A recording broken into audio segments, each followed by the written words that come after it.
विनायक की दूसरे नंबर के विनायक की कथा चल रही है। अष्ट विनायक में से दूसरे विनायक की कथा चल रही है कि सिद्धि विनायक नाम, सिद्धि विनायक कैसे विराजमान हुए, सिद्धि विनायक कैसे आए और सिद्धि विनायक का मतलब क्या है, सिद्धि विनायक है कौन। विनायक में से एक विनायक श्री सिद्धि विनायक भी है। श्री सिद्धि विनायक कैसे है?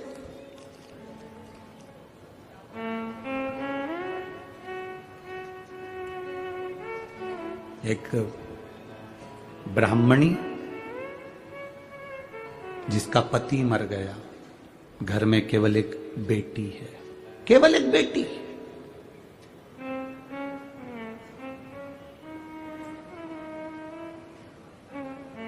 जिसका कोई नहीं उसका तो भोले है यारो। लोग कहते हैं कि ये चले गए तो हमारी जिंदगी का क्या होगा, हमारे जीवन का क्या होगा। कभी कभी बड़ा बड़ा भ्रम हो जाता है। एक सेठ जी कहते थे मैं मर गया तो मेरा पूरा परिवार मर जाएगा। मेरे घर के लोग मुझे बहुत चाहते हैं, मेरे परिवार के लोग मुझे बहुत चाहते हैं, मेरे मरने पर ये मर जाएंगे। मेरी पत्नी मुझे बहुत प्रेम करती है, मेरा बेटा मुझे प्रेम करता है, मेरी बहू मुझे प्रेम करती है, मेरा पोता पोती मुझे प्रेम करते हैं। मैं मर गया तो मेरे पीछे परिवार मर जाएगा। एक गुरुजी को मालूम पड़ा कि सेठ जी हमेशा एक ही बात कहते हैं, तो गुरुजी ने सेठ जी से कहा एक काम करो ना, आधे घंटे के लिए मर जाओ। तुम आधे घंटे के लिए मर के तो देखो कि कौन तुम्हारे साथ में मरता है, कौन मर रहा है। अकेले आए हो, अकेले जाओगे। क्या लेकर आए हो, जम के बोलो जरा।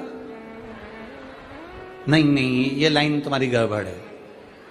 क्या लेकर जाओगे? ये शिव पुराण तो कहती है कुछ तो लेकर जाओगे। क्या लेकर आए हो? कुछ तो लेकर जाओगे।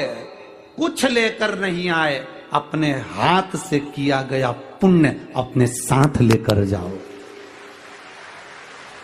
कोई दूसरा नहीं ले जाएगा, अपना पुण्य अपने साथ, अपना भजन अपने साथ, अपनी भक्ति अपने साथ। जैसे कल वो लड़की ने लिखा कि ये लक्ष्मण भाऊ का फोटो लगा हुआ है गुरुजी, जिन्होंने मुझे विद्या अध्ययन कराई, इसलिए मैं इस कथा में आकर बैठी हूं, क्योंकि भाऊ को नमन करती हूं, जिसको भले इनके परिवार वालों को नहीं मालूम पर भाऊ ने मुझे पढ़ाया है, इसलिए उनका एहसान जिंदगी भर नहीं भूल पाऊं। भले परिवार वालों को नहीं मालूम, पत्नी को नहीं मालूम, बच्चों को नहीं मालूम, किसी को नहीं मालूम, क्यों? वो व्यक्ति गया तो उसने कर कर क्या गया है।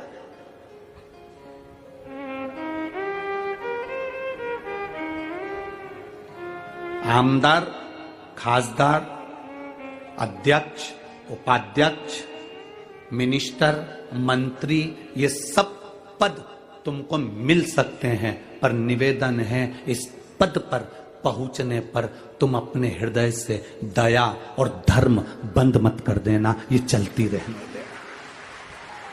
उसका कारण ये है कुर्सी और पद तो बदलते रहेंगे, पर तुमने अगर कुछ पुण्य करा है, तुमने अगर कुछ दान करा है, तुमने कोई अच्छा कर्म करा है, तुमने जिंदगी में कोई अच्छा कृत्य करा है, तो वो तुम्हारे साथ जीवन पर्यंत यहां भी और वहां भी काम आएगा। और वो आता है, वो आता है।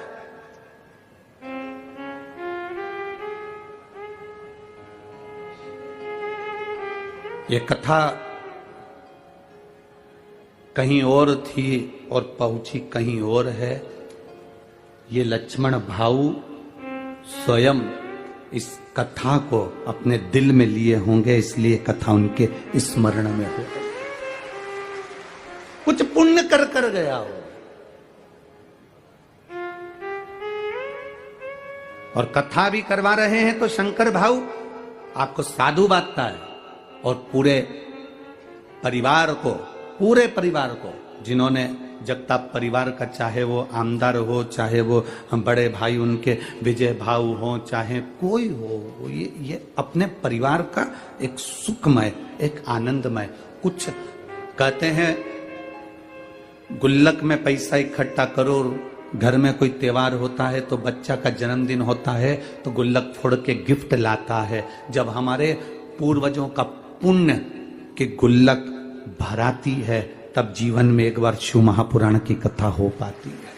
पुण्य की गुल्लक।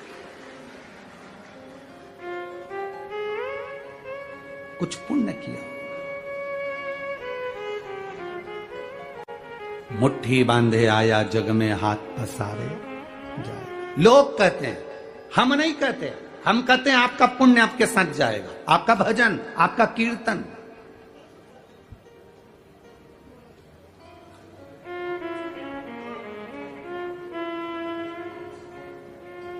बीमा कंपनी वाले कहते हैं इतने का बीमा करा लो, तुम मरोगे तो घर वालों को इतना मिल जाएगा। दुनिया में केवल एक ही कंपनी है जो तुम्हारे मरने की बात तुम्हारी पत्नी के सामने करती है। पत्नी सोफे पर बैठी रहती है और बीमा वाला कहता है भाऊ बीमा करवा लो ना, तुम्हारा कहीं एक्सीडेंट हो गया तो इतनी रिकवर राशि मिल जाएगी। और पत्नी बड़े प्रेम से पल्लू डाल के सुनती रहती है, इतनी इतनी राशि मिल जाएगी। फिर पत्नी ने कहा कोई अच्छा पैकेज बताओ ना, रिकवर राशि ज्यादा मिले। सेठ भी ऐसा ही कह रहा था, मैं मर गया मेरे पीछे पूरा परिवार मर जाएगा। गुरुजी ने कहा तू आधा घंटा मर जा। नहीं, मैं काहे को मरूं? अगर मैं मर गया तो मेरी पत्नी को कुछ हो गया, मेरे बच्चों को कुछ हो गया, मेरी पोता पोती को कुछ हो गया, तुम मर तो सही। उसने कहा नहीं मरूं। सेठ जी से गुरुजी करे 5 मिनट आधे घंटे मर जा, बाकी का मुझे देखना है कि तेरा परिवार कितना मरता, मुझे देखना ही है। और अगर मेरे परिवार को कुछ हो गया तो गुरुजी ने कहा जवाबदारी मेरी, तू तो मर। पानी पीते पीते सेठ जी लुढ़क गए। डॉक्टर को बुलाया, थोड़े से रुपए देकर गुरुजी ने कहा तुम यहीं बैठ जाओ और कह दो ये मर गया। डॉक्टर ने भी कह दिया मर गया। पत्नी धाड़ धाड़ के रोने लगी, खूब रोई, नई नई डिजाइन में रोई, खूब रोई। गुरुजी ने पूछा क्यों रो रही हो सेठानी? सेठानी कहती है मेरा पति चले गया। गुरुजी ने कहा मेरे पास में एक ऐसी बूटी रखी है, मैं तुम्हें दूंगा, तुम खा लेना, तुम मर जाओगी, पति जिंदा हो जाएगा। पति जिंदा। पत्नी रोती रोती बोली इनकी तो उम्र हो गई थी, इनकी तो उम्र हो गई थी। पति जमीन पर पड़ा पड़ा सोचने लगा, भी परसों के दिन कह रही थी तुम कितने हैंडसम लगते, और अब कह रही है कि इनकी तो उम्र हो गई थी। पति उठने ही वाला था, इतने में गुरुजी ने चिमटा खोड़ दिया, पड़े रहे वहीं पर। थोड़ी देर बाद बेटा रो रहा था, तू क्यों रो रहा है? मेरे पिताजी चले गए, ये भी नहीं बता के गए किससे कितना लेना था। अब बाप पड़ा पड़ा मन में सोच रहा इसको लेनदारी की पड़ गई, बाप पड़ा उसकी जरा सा दुख नहीं है। इतने में गुरुजी ने कहा ले बूटी तू खा ले, तू खाएगा तू मर जाएगा, तेरा बाप जिंदा हो जाएगा, पिता जिंदा हो जाएगा। बेटा बोला पिताजी कह रहे थे अब तुम्हें सारा काम संभालना है। पोता रो रहा था, तू क्यों रो रहा है? मेरे दादाजी चले गए, तो अब मुझे कुरकुरा कौन दिलाएगा? तो गुरुजी बोले ले बूटी तू खा ले। इतने में छोटा सा पोता गुरुजी के गले में हाथ डालकर बोला गुरुजी तुम्हारा ना कोई आगे ना कोई तुम्हारा पीछे, तुम नहीं खा लो।